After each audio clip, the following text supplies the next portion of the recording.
This is Eastside Talks. My name is Ski, and today we're talking about what role innocent life should play in 2025.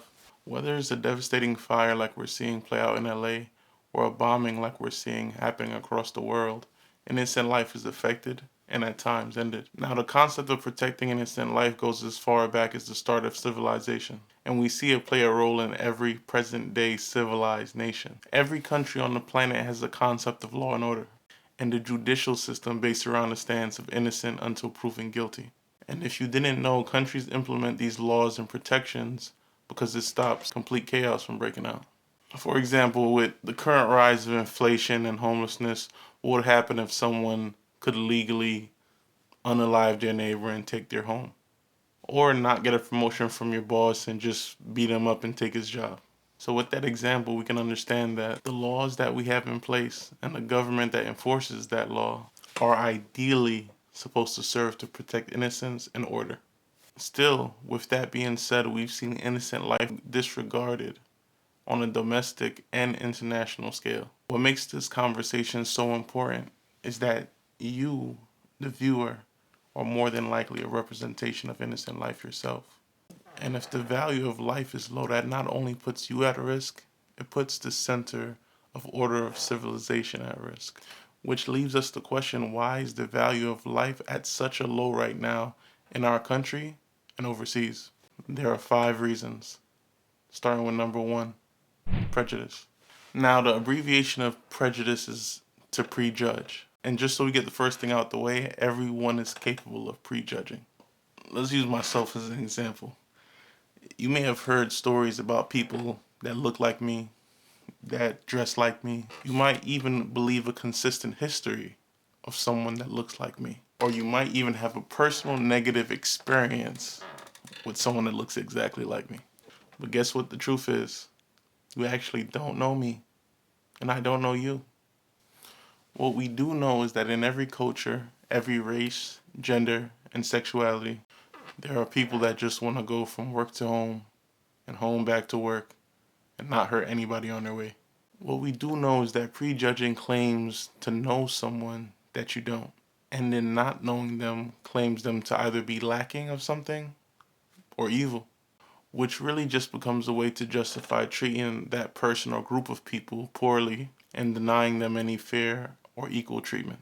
Now, with that out the way, reason number 2 why life is undervalued in 2025 is not having a system of checks and balances.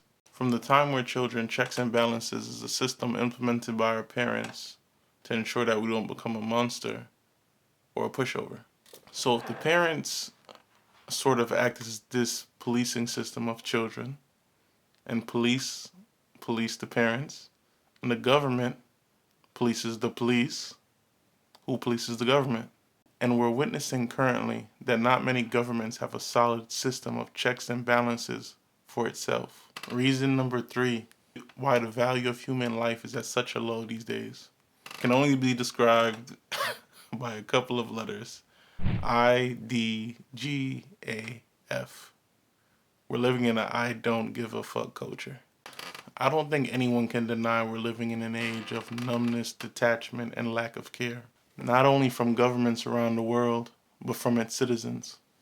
And in saying that, I'm not promoting caring about something that has nothing to do with you. I'm saying that your community, the world, is an extension of yourself that you have to live in. But to be fair, this exhaustion, numbness, and hopelessness has been brought on by a lot of recent pressures. One of them being a worldwide virus, another being current inflation, and stacked on that, a lack of life security and a steady living standard.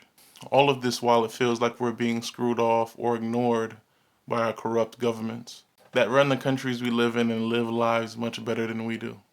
Some of us question, do our governments see the value of our lives? Do they feel that after 40, 60, or 80 hours of work, we deserve some security in them? I don't give a fuck culture brings us to an even wider spread problem. Number 4, we're living in a toxic culture. Now, let's be honest, the culture feels toxic. And this is not everyone and everything. But if you're on any platform where you don't have to enter a full name in a photo, in less than a minute, you'll find people saying the most hateful things.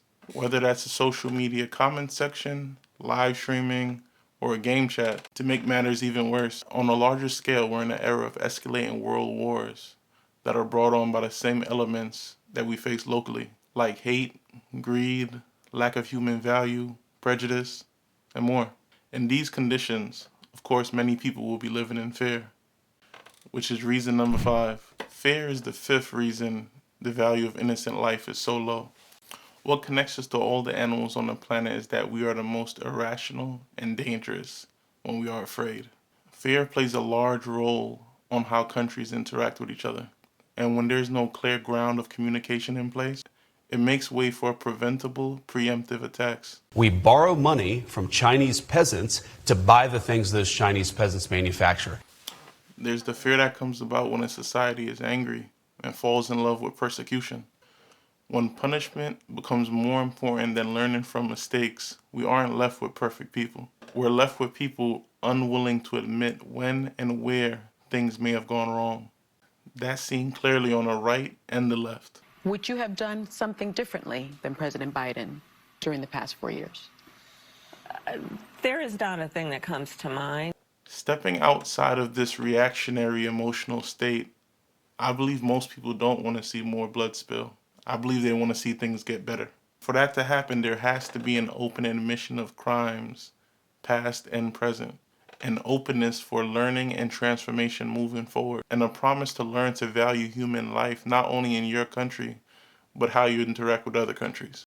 In regards to fear, there's also the fear that countries have of their own citizens. Witnessing the growing mobs online and on the streets, governments begin to fear the same gavel of justice that they've sentenced others to jail or death with. That being said, there is of course a firmness required to protect innocent life from the rabid elements of the world. But unchecked, that power can become a rabid element itself, filling the world with more chaos than order, which we've seen happen in the past. Finally, I believe innocent life is and should be important in 2025. I believe it should and needs to be balanced, protected, and repaired.